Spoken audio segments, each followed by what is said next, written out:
আমি রাস্তায় যখন হাঁটি প্রায় একটা জিনিস খুব দেখি, সেটা হচ্ছে রিক্সাওয়ালা মামা যারা আছেন তারা যখন রিক্সা চালান, রিক্সা যখন খালি থাকে দূর থেকে প্যাসেঞ্জাররা আহ, ডাক দেয়, এই রিক্সা ঠিক আছে বা ওই খালি, যেটাই হোক আমি শুনি এরকম।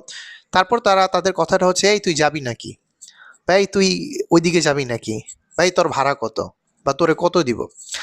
আমার প্রশ্ন হচ্ছে, আপনি রিক্সাওয়ালাকে যদি সে আপনার চাইতে দরিদ্র বা সে আপনার পেশার তুলনায় সে নিম্ন শ্রেণীর পেশার একজন ব্যক্তি বলে যদি আপনি তুই করে বলতে পারেন, তাহলে তো এই যুক্তি আপনার ক্ষেত্রেও খাটে। আপনার বস তো আপনাকে তুই করে বলতে পারে। আপনি কালকে যদি যান, আপনার অফিসের বস যদি আপনাকে বলে যে আমি তো তোমার বস, আমি তোমারে তুই করে ডাকবো, আপনি কি সেটা হজম করতে পারবেন?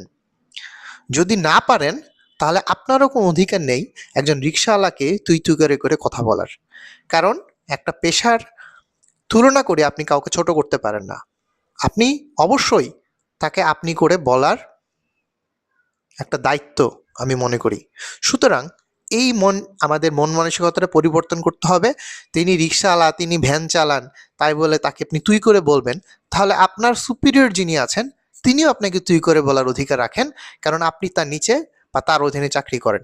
সুতরাং এই জিনিসটা মাথায় রেখে আপনি নিম্ন শ্রেণীর লোকদেরকে তুই করে সম্বোধন করবেন।